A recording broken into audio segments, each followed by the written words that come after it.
Good morning everyone, welcome back to my YouTube channel. आज की class में हम करेंगे SSC MTS practice set number 11 जो नवीन सर के द्वारा प्रैक्टिस सेट करवाया जाता है एमटीएस के लिए। उसका रिवीजन हम मात्र 30 मिनट में इस क्लास में हम करेंगे।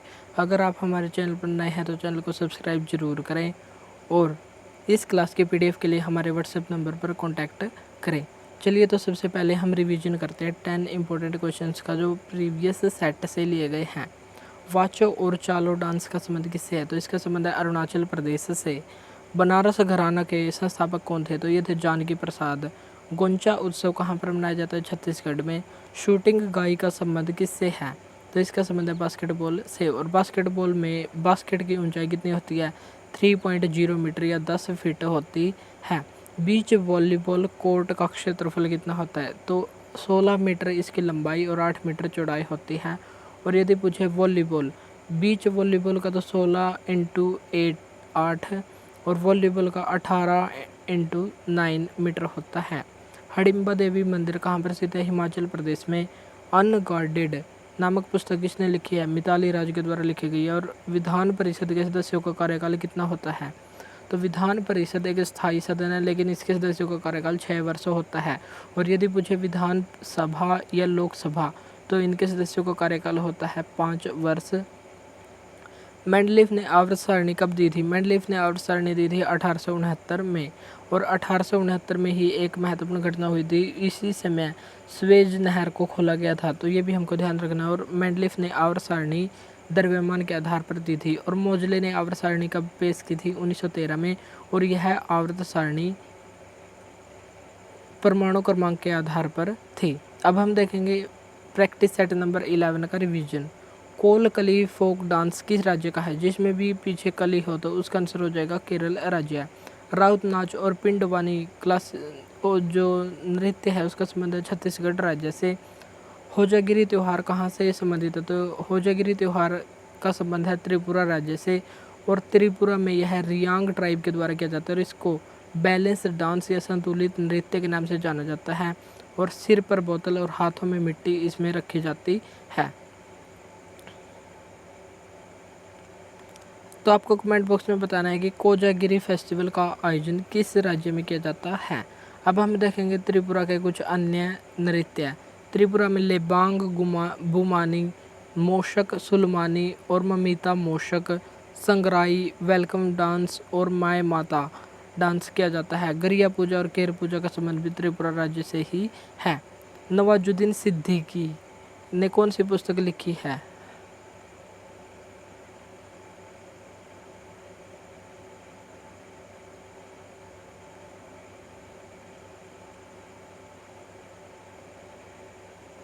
नवाजुद्दीन सिद्दीकी की पुस्तक का नाम है an ordinary life. Cracking the code किसकी पुस्तक है? My journey cracking the code my journey in Bollywood किसकी पुस्तक है? ये तो आयुष्मान खुराना की पुस्तक है। द बैचलर डैड किसकी पुस्तक है? तुषार कपूर की। बैडमैन किसकी पुस्तक है? गुलशन ग्रोवर की। द किस ऑफ लाइफ यह किसकी पुस्तक है? इमरान हाशमी की पुस्तक है। एंड देन वन डे यह किसकी पुस्तक है? नसीरुद्दीन शाह की। रोमांसिंग विद लाइफ किसकी पुस्तक है? देव आनंद की। खुल्लम खुल्ला ये बुक है ऋषि कपूर की। और अनुपम खेर इनकी महत्वपूर्ण पुस्तक है आप खुद में ही बेस्ट हैं या your best day is today. Anything but खामोश यह किसकी पुस्तक है? शत्रुघ्न सिन्हा की। सोनार किला और छोटो चेलम किसकी पुस्तक है? सत्यजीत रे की। और ये एक बंगाली डायरेक्टर थे जो बंगाली फिल्म के निर्देशक थे। द गाइड किसकी रचना है? तो ये आर के नारायण की रचना है। नेक्स्ट है हमारा थर्ड क्वेश्चन। रानी मछैया किस लोक नर्तकी हैं डैश लोक नर्तकी हैं जिन्हें 2023 में पद्मश्री दिया गया था? तो ये उम्मत आर्ट से संबंधित हैं। उम्मत आर्ट का संबंध है कर्नाटक राज्य से। लंबाड़ी डांस का संबंध कहाँ से? आंध्र प्रदेश से। और आंध्र प्रदेश में ही धिमसा डांस किया जाता है। गुस्साड़ी डांस कहाँ पर किया जाता है? तेलंगाना राज्य में किया जाता है। डोमर सिंह कुंवर इनका संबंध किससे है? तो इनका संबंध है राउत नाच जो छत्तीसगढ़ से है। कालबेलिया डांस राजस्थान का है। और इनका संबंध है गुलाबो सपेरा का संबंध इससे है। उषा हीराबाई और तीजनबाई, जिसके पीछे भी बाई लगा हो तो उनका संबंध हो जाएगा छत्तीसगढ़ से। और पिंडवानी नृत्य, सुरेखा पुणेकर, सुलोचना चौहान, इनका संबंध किससे है? लावणी क्लासिकल, लावणी फोक डांस से जो महाराष्ट्र का है। मकर ध्वज दारोगा, इसका संबंध छऊ से। और गंभीर सिंह मुंडा, इनका संबंध भी छऊ से है। पंडित जसराज का संबंध किस घराने से है? तो पंडित जसराज का संबंध है मेवाती घराने से। और ये वाद्य यंत्र वायलिन और तबला दोनों से ही संबंधित है। और इनको पद्म विभूषण सन 2000 में दिया गया था। IAU इंटरनेशनल एस्ट्रोनॉमिकल यूनियन यानी कि अंतर्राष्ट्रीय खगोल संघ के द्वारा हीन ग्रह UP-32 का नाम पंडित जसराज के नाम पर सन 2006 में रखा गया था। तो ये भी हमको यहाँ पर ध्यान रखना है। मेवाती घराने के फाउंडर का नाम क्या था? नजीर खान था। किराना घराना के कहाँ से संबंधित है? किराना घराना मुजफ्फरनगर उत्तर प्रदेश से संबंधित है। और इसके फाउंडर थे करीम खान।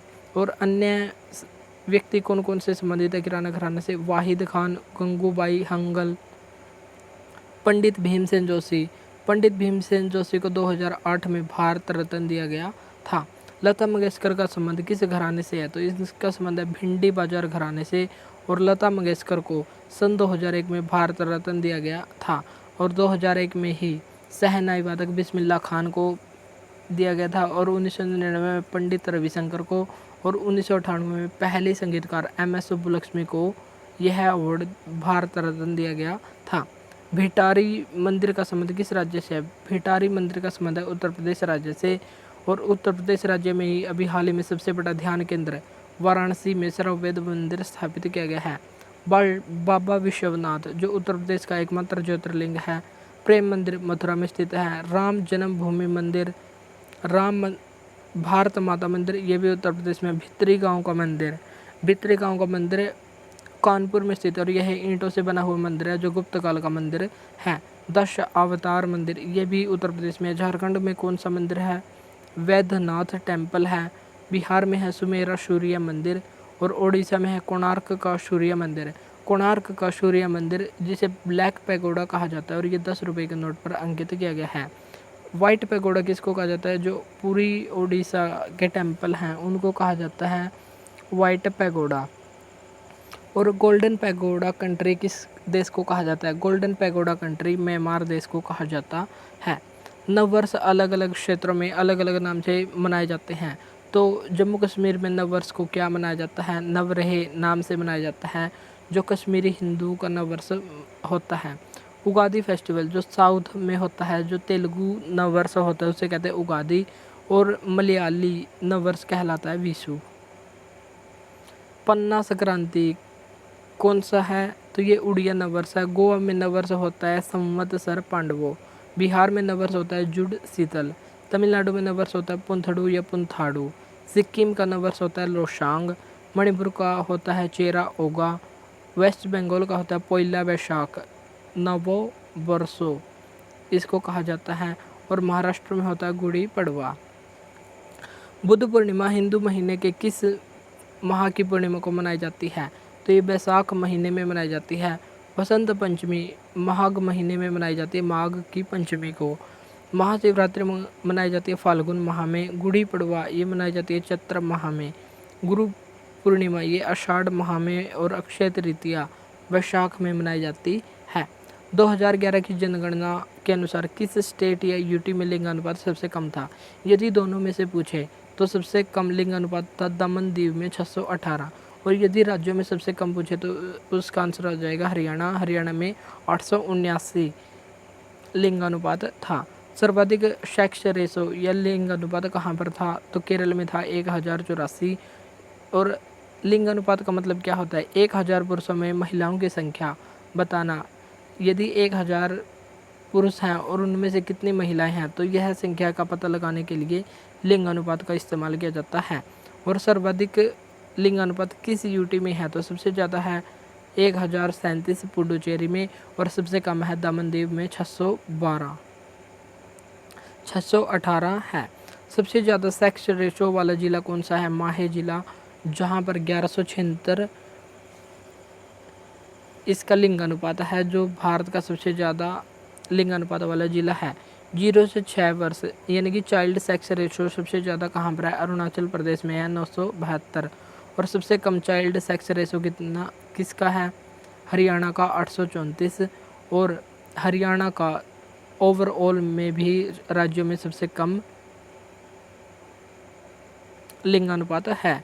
बेटी बचाओ बेटी पढ़ाओ योजना कहाँ से शुरू की गई थी? हरियाणा में पानीपत से शुरू की गई थी 22 जनवरी 2015 को।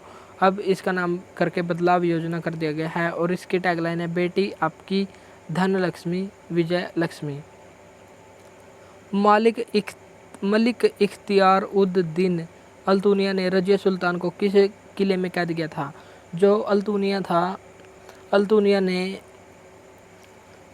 रजिया सुल्तान को कहाँ पर कैद किया था? तो रजिया सुल्तान को बठिंडा का किला मुबारक, जिसे तंवर हिंद किला भी कहा जाता है, यहाँ पर कैद किया था, जो पंजाब में स्थित है। इल्तुतमिश की बेटी का नाम था रजिया सुल्तान, जो दिल्ली सल्तनत और भारतीय इतिहास की पहली महिला शासिका बनी थी और ये पहली मुस्लिम शासिका थी जिसने 1236 से 1240 तक शासन किया था।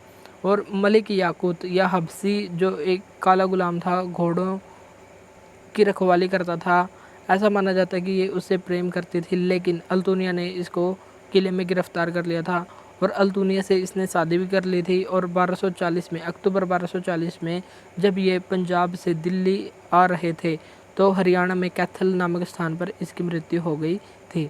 तो इतनी बात हमको यहाँ पर ध्यान रखनी है। गयासुद्दीन बलबन का कार्यकाल कितना था? तो गयासुद्दीन बलबन ने 1266 से 1287 तक शासन किया था और वह अपनी लौह और रक्त की नीति के कारण काफ़ी फेमस हुआ था। इसने गैर इस्लामिक प्रथा को शुरू किया था, जैसे नवरोज उत्सव, ये पारसी धर्म का नववर्ष है, इसकी शुरुआत बलबन के द्वारा ही की गई थी। और बलबन ने ही सिजदा, एक प्रथा की शुरुआत की थी, सिजदा, जिसमें सिर झुककर सलाम किया जाता है।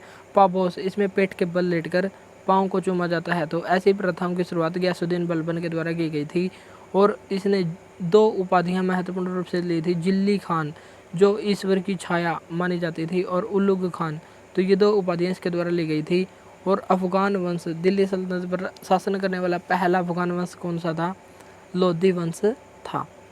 एकमात्र बंगाल का विद्रोह इसके समय में हुआ था और 1279 में तुगरिल खां के नेतृत्व में यह विद्रोह हुआ था।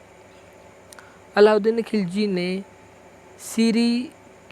किसके लिए सीरी नामक एक गैरिसन या छावनी शहर का निर्माण किया था? तो इसने यह निर्माण किया था अपने सैनिकों के लिए, छावनी का निर्माण किया था सैनिकों के लिए। खिलजी वंश ने शासन कब से कब तक किया था? 1290 से 1320 तक। और सबसे कम शासनकाल दिल्ली सल्तनत में खिलजी वंश का ही है। और अलाउद्दीन खिलजी ने 1296 से 1316 तक लगभग 20 वर्षों तक शासन किया था और इसका वास्तविक नाम था अली गुरसास्प। और इसने जनता का चरवाहा, युग का विजेता और सेकंड सिकंदर की उपाधि धारण की थी। और इसने कुछ नीतियां भी चलाई थी, जैसे घोड़ों को दागना, सैनिकों को हुलिया प्रथा, अलाई दरवाज़ा भी इसने ही बनवाया था, खोज खास का निर्माण और 1000 खंबा महल जो दिल्ली में राजीव चौक मेट्रो स्टेशन के आसपास है, 1000 खंबा महल, इसका निर्माण भी अलाउद्दीन खिलजी के द्वारा ही करवाया गया था। मोहम्मद बिन तुगलक के प्रयोगों को क्रमानुसार लिखें। मोहम्मद बिन तुगलक दिल्ली सल्तनत का सबसे पढ़ा लिखा और सबसे मूर्ख शासक माना जाता है, क्योंकि उसने कुछ ऐसी योजनाएं बनाई थी जो कभी भी सफल नहीं हो पाई बल्कि असफल हुई। जैसे 1327 में उसने राजधानी का स्थानांतरण किया था दिल्ली से दौलताबाद। 1329 में उन्होंने प्रतीक मुद्रा चलाई थी। 1330 में खुरासान अभियान और 1334 में कराचिल अभियान चलाया था और ये सभी योजनाएं उसकी असफल रही थी, इसलिए उसको पढ़ा लिखा मूर्ख कहा जाता है। तुगलक वंश का शासनकाल था 1320 से 1414, लगभग 94 वर्ष और सबसे लंबा कार्यकाल इसी वंश का है। और इसके संस्थापक थे गयासुद्दीन तुगलक, जिसने 1320 से 1325 तक शासन किया था। और इसको हम GST से शॉर्ट में लिख सकते हैं, गयासुद्दीन तुगलक, जो इसका संस्थापक माना जाता है। और लकड़ी के महल में दबकर इसकी मृत्यु हो गई थी। मोहम्मद बिन तुगलक के द्वारा एक तकावी ऋण भी चलाया गया था जो किसानों को दिया जाता था। निजामुद्दीन औलिया ने गयासुद्दीन तुगलक को कहा था कि हनुज दिल्ली दूरस्थ, यानी कि दिल्ली अभी दूर है, और यह बात उन्होंने दिल्ली में रहते हुए कही थी। और निजामुद्दीन औलिया एक प्रसिद्ध संत थे जिनकी मज़ार दिल्ली में ही स्थित है। नेक्स्ट है मोहम्मद बिन तुगलक। मोहम्मद बिन तुगलक का शासनकाल था 1325 से 1351 और इसने अपनी राजधानी दिल्ली से दौलताबाद स्थानांतरित की थी और किसानों के लिए तकावी ऋण भी इसी ने शुरू किया था। और 1333 में इसी के शासनकाल में इब्न बतूता भारत आया था, जो एक विदेशी यात्री था। यह अफ्रीका के मोरक्को देश से आया था और इसने रहला नामक पुस्तक लिखी थी। रहला या किताब ए रहला नामक पुस्तक लिखी थी और मोरक्को देश की राजधानी का नाम है रबात। इब्न बतूता के द्वारा इसे दिल्ली का काजी या वकील नियुक्त किया गया था और 1342 में इब्न बतूता को चीन भेजा गया था दूत बनाकर। तो इतनी बात हमको यहाँ से ध्यान रखनी है। नेक्स्ट शासक आया 1351 से 1388 तक फिरोज शाह तुगलक।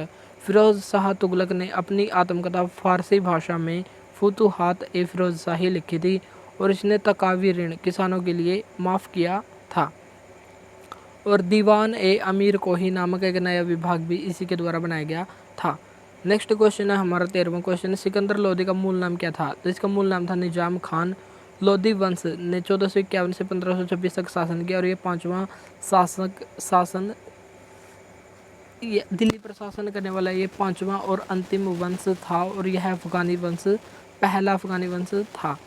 इसने उलुग खान की उपाधि धारण की और उलुग खान की उपाधि किसने धारण की थी? मोहम्मद बिन तुगलक, बलबन, अलाउद्दीन खिलजी, इन सभी ने धारण की थी। और फरीद खान की उपाधि किसकी थी? शेर शाह सूरी की उपाधि थी। 1451 से 1489 तक किसने शासन किया था? बहलोल लोदी ने लगभग 38 साल तक शासन किया था, लेकिन इसने अपने शासनकाल में कोई महत्वपूर्ण उपलब्धि प्राप्त नहीं की। 1489 से 1517 के बीच सिकंदर लोदी ने शासन किया और उसने 1504 में आगरा शहर की स्थापना की और 1506 में इसने आगरा शहर को अपनी राजधानी बनाया। और ये गुलरुखी नामक शीर्षक से अपनी पुस्तकें लिखते थे और इसे औरंगजेब का अग्रगामी माना जाता है। जैसे औरंगजेब ने अन्य धर्म के प्रति अनेक प्रकार के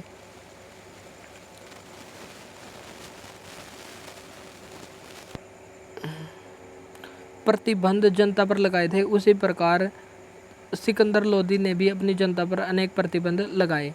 इब्राहिम लोदी दिल्ली सल्तनत का अंतिम शासक माना जाता है और दिल्ली सल्तनत के अंतिम राजा ने पानीपत के पहले युद्ध में बाबर के साथ लड़ाई लड़ी और वे इसमें हार गए और इसकी मृत्यु हो गई थी। तो इस प्रकार दिल्ली सल्तनत समाप्त हो गई और इसके बाद मुगल साम्राज्य भारत में स्थापित हो गया। और ऐसा भी पूछा जाता है कि बाबर ने भारत में अपने साम्राज्य की स्थापना के लिए कुल कितने युद्ध लड़े थे? 4 भारत से बाहर और 4 भारत के अंदर, यानी कि टोटल 8 युद्ध लड़े थे। नेक्स्ट है 14वां क्वेश्चन, भारत के किस राज्य में स्थानांतरित कृषि या झूम खेती को बरिंगा के नाम से जाना जाता है? तो इसको कहा जाता है उड़ीसा राज्य में। और भारत के नॉर्थ ईस्ट या उत्तर पूर्वी राज्यों में स्थानांतरित खेती की जाती है। मध्य प्रदेश में खेती को क्या कहा जाता है? वेबर दहियार खेती कहा जाता है। राजस्थान में बतरा खेती, आंध्र प्रदेश में पोंडू खेती, केरला में कुमारी खेती, चेन्ना खेती किस देश में कहा जाता है? श्रीलंका में। और रे खेती वियतनाम देश में कहा जाता है। विश्व में सबसे बड़ी मूंगा चट्टान जिसे ग्रेट बैरियर रीफ के नाम से जाना जाता है, यह कहाँ पर है? तो ये ऑस्ट्रेलिया महाद्वीप में और ऑस्ट्रेलिया में भी पूर्वी तट पर स्थित है। कोरल रीफ एक प्रबाल भित्ति होती है जो जीवन से मिलकर बनी होती है। और दुनिया की सबसे पहली रामसर साइट कौन सी है? तो दुनिया की सबसे पहली रामसर साइट का नाम है कोबर्ग, जो ऑस्ट्रेलिया महाद्वीप में ही स्थित है। और दुनिया की सबसे बड़ी प्रबाल भित्ति जिसकी लंबाई लगभग 1900 किलोमीटर है और यह क्वीनलैंड द्वीप पर स्थित है। और भारत की पहली रामसर साइट का नाम क्या था? चिल्का झील थी। तो आपको बताना है कि प्रत्येक वर्ष विश्व आर्द्रभूमि दिवस कब मनाया जाता है और पहला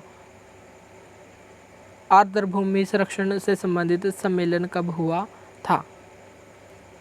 उस भौगोलिक विशेषता का क्या नाम है जो यूरोप और अफ्रीका के बीच सीमा का काम करती है? तो यह है जिब्राल्टर जल डमरू, यानी कि जिब्राल्टर जल संधि जो स्पेन और मोरक्को के बीच स्थित है। नेक्स्ट मलक्का जल संधि, यह प्रशांत महासागर को हिंद महासागर से जोड़ती है और मलेशिया को सुमात्रा से अलग करती है। बेरिंग जल संधि आर्कटिक महासागर को पूर्वी प्रशांत सागर से यह जोड़ती है। 17वां क्वेश्चन है, भारत में मानसून निर्वर्तन किस महीने में होता है? मानसून निवर्तन का मतलब क्या होता है? मानसून का वापस लौटना। और भारत में मानसून वापस कब लौटता है? तो अक्टूबर नवंबर में यह लौटता है। और इससे लौटते हुए मानसून से वर्षा कहाँ पर होती है? तमिलनाडु में होती है। तो आपको कमेंट बॉक्स में बताना है तमिलनाडु के तट को क्या कहा जाता है। जैसे गोवा के समुद्री तट को कोंकणी तट कहा जाता है, उसी प्रकार तमिलनाडु के तट को क्या कहा जाता है? भारत में पंचायती राज कब शुरू हुआ था? भारत में पंचायती राज की शुरुआत 1957 में बलवंत राय मेहता की समिति की रिपोर्ट के बाद शुरू हुई थी। और बलवंत राय मेहता ने अपनी रिपोर्ट पेश की थी और इसने त्रिस्तरीय पंचायती राज की व्यवस्था के बारे में बताया था। एक गांव के स्तर पर, एक खंड के स्तर पर, एक जिला के स्तर पर। खंड स्तर पर पंचायत समिति, गांव के स्तर पर ग्राम सभा और जिला स्तर पर जिला परिषद की स्थापना की बात इसने कही थी। 2 अक्टूबर 1959 को पहली बार राजस्थान के नागौर जिले के बगधरी गांव में पंचायती राज की शुरुआत हुई थी। और पंचायती राज को संवैधानिक दर्जा 73वें संविधान संशोधन 1992 के द्वारा दिया गया था। और हरियाणा में पंचायती राज की शुरुआत 24 अप्रैल 1994 को हुई थी। इसलिए 24 अप्रैल को प्रत्येक वर्ष राष्ट्रीय पंचायती राज दिवस मनाया जाता है। और 74वां संविधान संशोधन, इसका संबंध नगर पालिकाओं से संबंधित है।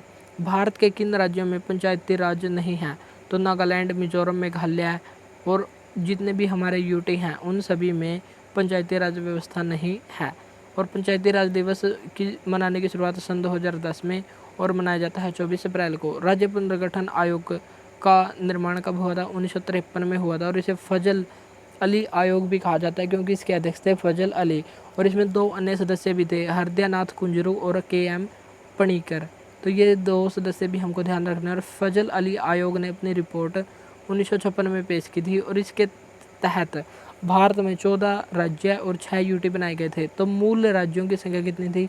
14 थी। और मूल यूटी की संख्या कितनी थी? 6 थी। लेकिन वर्तमान में भारत में 28 राज्य और 8 यूटी हैं। भाषाई आधार पर बनने वाला पहला राज्य कौन सा था? तो ये था आंध्र प्रदेश राज्य, जो तेलुगु भाषा के आधार पर बना था। और भारत का नवीनतम राज्य जो 29वें क्रम का बना था, तेलंगाना राज्य, जिसकी स्थापना 2 जून 2014 को आंध्र प्रदेश से अलग होकर की गई थी। भारत की आकस्मिक निधि किसके निपटान में रखी गई है? तो भारत की आकस्मिक निधि का वर्णन संविधान के अनुच्छेद 267 में है। और यह राष्ट्रपति के अधीन कार्य करती है। और इसका गठन तो संसद के द्वारा किया जाता है, लेकिन इसमें से जो पैसा निकाला जाता है वो राष्ट्रपति ही निकाल सकता है। तो राष्ट्रपति के पूर्ण नियंत्रण में कौन होती है? आकस्मिक निधि होती है। संचित निधि, इसका वर्णन संविधान के अनुच्छेद 266(1) में किया गया है।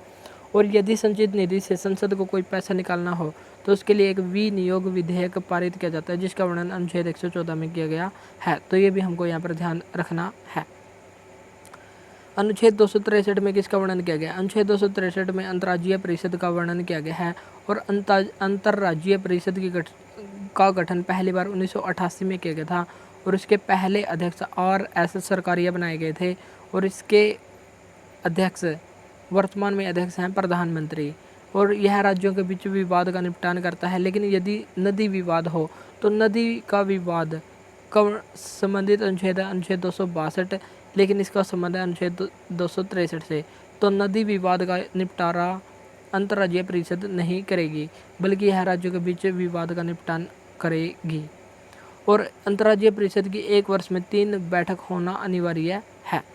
यूपीएससी के अध्यक्ष और सदस्यों का कार्यकाल कितना होता है? यूपीएससी के अध्यक्ष और सदस्यों का कार्यकाल होता है 6 वर्ष या 65 वर्ष, जो भी इसमें से पहले कंप्लीट हो। यूपीएससी की स्थापना 1 अक्टूबर 1926 को ली कमीशन या ली आयोग की सिफारिश पर की गई थी। और इस समय इसकी स्थापना PSSC पब्लिक सर्विस कमीशन के रूप में की गई थी। लेकिन 1935 में इसका नाम UPSC union public service commission हो गया था। और इसके पहले अध्यक्ष सर रोस बर्कर थे। और यूपीएससी की स्थापना 26 जनवरी 1950 को हुई थी। और इसमें इसका वर्णन संविधान के भाग 14 अनुच्छेद 315 से 323 के बीच है। और यूपीएससी के पहले भारतीय अध्यक्ष कौन थे? तो इसका आंसर देना है आपको कमेंट बॉक्स में। और इसके पहले भारतीय अध्यक्ष थे HK कृपलानी, जो 1947 में बने थे। और राज्य लोक सेवा आयोग के सदस्यों का कार्यकाल 6 वर्ष या 62 वर्ष, जो भी इनमें से पहले होती है। और यूपीएससी की वर्तमान में अध्यक्ष कौन है? तो यह है प्रीति सूदन, जो पहली भारतीय महिला अध्यक्ष बनी है। भारत का चुनाव आयोग पहली बार बहुसदस्यीय निकाय कब बना था? तो ये बना था 16 अक्टूबर 1989 को, और इसमें 3 सदस्य हो गए थे, एक तो अध्यक्ष और 2 अन्य सदस्य। और अध्यक्ष को मुख्य चुनाव आयुक्त कहा जाता है, चीफ इलेक्शन कमिश्नर, और अन्य को कहा जाता है अन्य चुनाव आयुक्त, अदर इलेक्शन कमिश्नर। और जो मुख्य चुनाव आयुक्त होता है उसका कार्यकाल 6 वर्ष या 65 वर्ष, और अन्यों का 6 वर्ष या 62 वर्ष कार्यकाल होता है। और वर्तमान में भारत के मुख्य निर्वाचन आयुक्त कौन है? राजीव कुमार है। और 2 अन्य निर्वाचन आयुक्त कौन है? तो इनका आंसर देना है आपको कमेंट बॉक्स में। और निर्वाचन आयोग का वर्णन संविधान के भाग 15 अनुच्छेद 324 से 329 के बीच किया गया है। और निर्वाचन आयोग की स्थापना 25 जनवरी 1950 को की गई थी, और इसलिए 25 जनवरी को प्रत्येक वर्ष मतदाता दिवस भी मनाया जाता है। ईवीएम की फुल फॉर्म क्या है? ईवीएम की फुल फॉर्म है इलेक्ट्रॉनिक वोटिंग मशीन, और इसका इस्तेमाल पहली बार 1982 में केरल के परूर विधानसभा में किया गया था। तो और ईवीएम के जनक किन को माना जाता है? तो इसका आंसर देना आपको कमेंट बॉक्स में। और वीवीपैट की फुल फॉर्म क्या है? Voter verified paper audit trial, जिसकी शुरुआत 2013 में नागालैंड में पहली बार हुई थी। और नोटा का मतलब है नन ऑफ द अबव। यदि आपको जब आप वोट देने जाते हैं, यदि आपको कोई भी उम्मीदवार पसंद न आए, तो सबसे नीचे एक बटन दिया होता है जो होता है नोटा, यानी कि हमें कोई भी पसंद नहीं है तो हम नोटा को प्रेस करते हैं, और इसकी फुल फॉर्म है नन ऑफ द अबव, यानी कि इनमें से कोई नहीं। और इसकी शुरुआत पहली बार सन 2014 में की गई थी।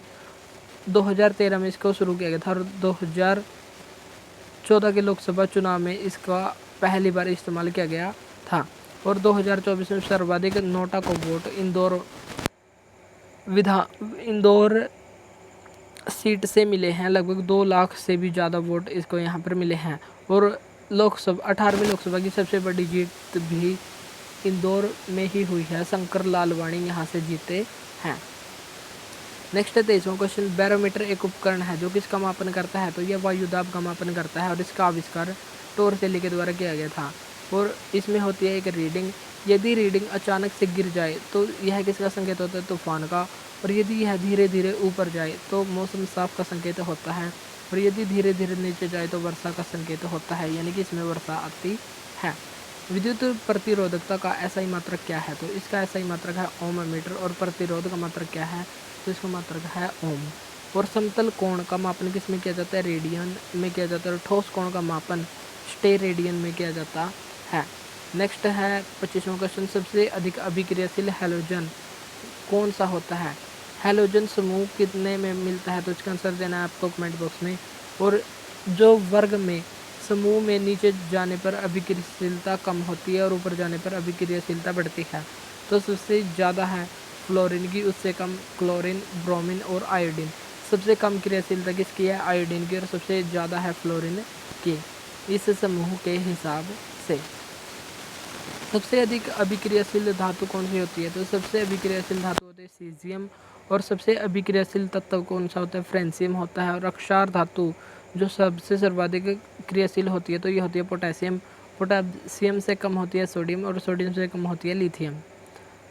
मानव शरीर में बाल, नाखून और त्वचा की ऊपरी परत बनाने वाला प्रमुख पदार्थ कौन सा होता है? तो ये होता है कैराटिन। और ये कैराटिन भी 2 प्रकार का होता है, अल्फा कैरोटीन और बीटा कैरोटीन। निम्न में से किसे बॉडी बिल्डिंग या बॉडी बिल्डिंग फूड के नाम से जाना जाता है? तो बॉडी बिल्डिंग बनाने वाला फूड क्या होता है? प्रोटीन। और यह अमीनो अम्ल का बहुलक होता है, और ये लगभग 51 अमीनो अम्ल से मिलकर बना होता है। प्रोटीन की कमी से क्वाशियोरकर नामक रोग हो जाता है। और प्रोटीन टेस्ट कौन सा होता है? बाईयूरेट टेस्ट होता है। और बॉडी में फैट का पता लगाने के लिए कौन सा टेस्ट होता है? BMI टेस्ट होता है, यानी कि बॉडी मास इंडेक्स टेस्ट होता है। तृतीय क्षेत्र से संबंधित बातें कौन कौन सी हैं? प्राथमिक क्षेत्र या प्राइमरी क्षेत्र किससे संबंधित होता है? यह प्राकृतिक उत्पादों से संबंधित होता है, जैसे कृषि, मत्स्य पालन, वानिकी, खनन इत्यादि से संबंधित होता है। जो वस्तुएं हमें डायरेक्ट प्रकृति से प्राप्त होती हैं। सेकेंडरी या द्वितीय क्षेत्र, इसमें जो हमारे प्राकृतिक उत्पाद होते हैं उनसे कच्चा माल तैयार किया जाता है। प्राकृतिक उत्पादों को कच्चे माल के रूप में प्रयोग करके एक नया उत्पाद बनाया जाता है, उसे कहते हैं विनिर्माण। तो विनिर्माण द्वितीयक क्षेत्र में आता है। और तृतीयक क्षेत्र को सेवा क्षेत्र के नाम से भी जाना जाता है, और इसमें हॉस्पिटल, बैंकिंग, स्कूल, लोक प्रशासन इत्यादि आता है। जो भी वस्तुएं हमको सेवा प्रदान करती हैं, जैसे परिवहन इत्यादि, ये सभी तृतीयक क्षेत्र में आते हैं। तो तृतीयक क्षेत्र से संबंधित बातें कौन कौन सी है?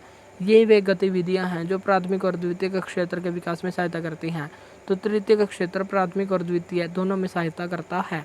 और तृतीयक क्षेत्र अपने आप में उत्पादन नहीं करता, यह उत्पादन नहीं करता, बल्कि यह उत्पादन प्रक्रिया में सहायता और समर्थन करता है।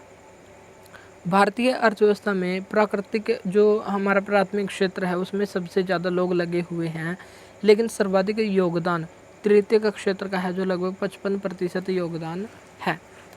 नेक्स्ट है 29वां क्वेश्चन, मध्यवर्ती वस्तुओं का उदाहरण क्या है? मध्यवर्ती वस्तुएं और फाइनल गुड में क्या फ़र्क है? मध्यवर्ती वस्तुएं होती है जब फाइनल या कोई अंतिम उत्पाद नहीं बनता है, बीच में प्रोसेस की होती है, जैसे हार्ड ड्राइव, पेंट, स्टील इत्यादि क्या है? मध्यवर्ती वस्तुएं हैं। और फाइनल फूड कौन सा होता है? फाइनल गुड्स कौन सी होती है? या अंतिम उत्पाद जैसे औषधि। तो ये इसके उदाहरण हमको ध्यान रखने हैं। भारत का सबसे पुराना स्टॉक एक्सचेंज कौन सा है? भारत और एशिया का सबसे पुराना स्टॉक एक्सचेंज है बॉम्बे स्टॉक एक्सचेंज, जिसकी स्थापना 1875 में की गई थी। और इसका मुख्यालय लाल स्ट्रीट बॉम्बे में स्थित है। और इसकी स्थापना प्रेमचंद और रायचंद के द्वारा की गई थी। और इसका इंडेक्स का नाम क्या है? तो इसका इंडेक्स का नाम है सेंसेक्स। और नेशनल स्टॉक एक्सचेंज, इसकी स्थापना 1992 में हुई थी। और इसके इंडेक्स का नाम है निफ्टी। तो ये इंडेक्स भी हमको यहाँ पर ध्यान रखने हैं। और दुनिया का सबसे पुराना स्टॉक एक्सचेंज कौन सा है?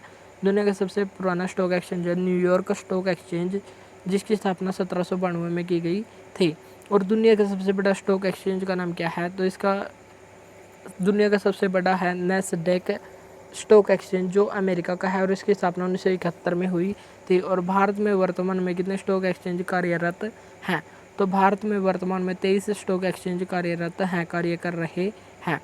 इंटरनेशनल एस्ट्रोनॉमिकल यूनियन, अंतर्राष्ट्रीय खगोल संघ ने मंगल ग्रह पर स्थित एक क्रेटर का नाम किसके नाम पर रखा है? तो ये रखा है देवेंद्र लाल के नाम पर। और यहाँ पर 3 गड्ढे अभी हाल ही में मिले हैं, एक तो व्यक्ति के नाम पर और 2 शहरों के नाम पर रखे गए हैं। और ये 2 गड्ढे 2 शहरों के नाम पर, जो मुर्सन क्रेटर है उत्तर प्रदेश के शहर के नाम पर, और हिल्सा क्रेटर ये बिहार के स्थान पर, बिहार में एक शहर है, इसके स्थान पर रखा गया है। विंबलडन 2024 फीमेल वर्ग का खिताब किसने जीता? बारबोरा क्रेजिस्कोवा के द्वारा जीता गया, जो चेक गणराज्य की रहने वाली हैं। ऑस्ट्रेलियन ओपन 2024 का खिताब जीता आर्यन सबलेंका ने, जो बेलारूस की रहने वाली हैं। तो आपको बताना है कि बेलारूस की राजधानी का नाम क्या है। और बेलारूस अभी हाल ही में SCO का 10वां सदस्य भी बना है। फ्रेंच ओपन का खिताब किसने जीता? ईगा स्विएटेक ने जीता, जो पोलैंड की रहने वाली हैं। और US ओपन 2024 तो अब तक नहीं हुआ है, तो 2023 का खिताब कोको गॉफ अमेरिका के खिलाड़ी के द्वारा जीता गया था। MS स्वामीनाथन पर्यावरण संरक्षण पुरस्कार किसको दिया गया है? तो ये अनंत शंकर दर्शन को दिया गया है। और ओलंपिक ऑर्डर पाने वाले पहले भारतीय कौन बने हैं? अभिनव बिंद्रा, जिन्होंने सन 2008 बीजिंग ओलंपिक में गोल्ड, पहला व्यक्तिगत गोल्ड जीता था सन 2008 में। और दूसरा व्यक्तिगत गोल्ड नीरज चोपड़ा के द्वारा टोक्यो ओलंपिक में जीता गया था। और अभी हाल ही में 2024 में डायमंड लीग में नीरज चोपड़ा के द्वारा सिल्वर, और इसमें गोल्ड एंडरसन ने जीता है। तो ये भी हमको यहाँ पर ध्यान रखने हैं। विटली गोल्ड अवार्ड किसको दिया गया है? तो विटली गोल्ड अवार्ड इसे ग्रीन ऑस्कर के नाम से जाना जाता है। और ये पूर्णिमा देवी वर्मन, जो असम की रहने वाली है, और इनको यह अवार्ड दूसरी बार मिला है। गोल्डमैन पर्यावरण पुरस्कार किसको दिया गया? आलोक शुक्ला को दिया गया है। तो आपको बताना है कि ये किस राज्य के रहने वाले हैं, और ये ग्रीन नोबल कहलाता है। मैथ्स का नोबल किसको कहा जाता है? मैथ्स का नोबल अवार्ड किसको कहा जाता है? और 2024 में यह किसको मिला है? तो ये दोनों क्वेश्चन आपको बताने हैं कमेंट बॉक्स में। और ग्लोबल एक्सीलेंस अवार्ड हाल ही में किसको दिया गया? चंद्रकांत को दिया गया है। बिम्स्टेक बिजनेस शिखर सम्मेलन का आयोजन पहली बार कहाँ पर किया गया है? तो इसका आयोजन पहली बार भारत में किया गया है। और 6 से 8 अगस्त 2024 को नई दिल्ली में इसका आयोजन किया गया है।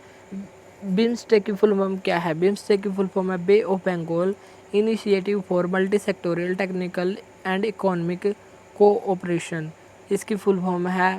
और इसकी स्थापना 1997 में बैंकॉक घोषणा पत्र से हुई थी। और इसका हेडक्वार्टर ढाका बांग्लादेश में स्थित है। और इसमें प्रारंभिक सदस्य कितने थे? इसमें प्रारंभिक सदस्य थे बांग्लादेश, इंडिया, श्रीलंका, थाईलैंड और म्यांमार। सन 2004 में इसमें नेपाल और भूटान भी शामिल हो गए थे। और इस संगठन को बनाने का उद्देश्य क्या है? साउथ एशिया और साउथ ईस्ट एशिया यानी कि दक्षिण एशिया और दक्षिण पूर्वी एशिया के बीच बैलेंस संतुलन को स्थापित करना इसका मुख्य उद्देश्य है। और साउथ ईस्ट एशिया के देश कौन से हैं? म्यांमार और थाईलैंड हैं। 11 मई 2024 को कौन सा देश यूएन में सदस्य बनने के लिए क्वालिफाई हुआ है? तो 11 मई 2024 को यूएन में एक नए सदस्य शामिल होने के लिए क्वालिफाई हुआ है, उसका नाम है फिलीपींस। फिलीपींस को 193 सदस्यों में से 143 देशों का सपोर्ट मिला है, तो अब यह सदस्य बनने की कगार पर है। और यूएन की एक सभा है जिसे UNSC United nation security council सुरक्षा परिषद कहा जाता है, जिसमें स्थायी सदस्यों की संख्या है 5, जिनको वीटो का अधिकार प्राप्त होता है। और इनको हम कैसे याद कर सकते हैं? ABCFR यानी कि अमेरिका, ब्रिटेन, चाइना, फ्रांस और रूस, ये 5 देश हैं जिनको वीटो का अधिकार प्राप्त है। और अस्थायी देशों की संख्या है 10 और इनको 2 वर्ष का कार्यकाल होता है। और यदि कोई प्रस्ताव पास करवाना हो तो 5 सदस्य वीटो वाले और 4 इनमें से कोई भी सदस्य यदि उसमें हाँ कर दे तो वह प्रस्ताव पारित हो जाएगा। यदि इन 10 में से सभी 10 तैयार हैं और इसमें से 4 तैयार हैं, 1 तैयार नहीं है, तो वह प्रस्ताव पारित नहीं होगा। वीटो वाले सभी 5 देश राजी होने चाहिए, तभी कोई प्रस्ताव पास होगा। और दुनिया का पुलिसमैन किसको कहा जाता है? UNSC United nation security council को कहा जाता है। और भारत अब तक इसका 8 बार अस्थायी सदस्य बन चुका है और सर्वाधिक बार अस्थायी सदस्य जापान बन चुका है। तो आपको आज के लिए कमेंट बॉक्स में बताना है कि यूएनओ के पहले महासचिव कौन थे और यूएनओ के वर्तमान महासचिव कौन हैं। ये थी हमारी क्लास जिसमें हमने महत्वपूर्ण क्वेश्चन देखे।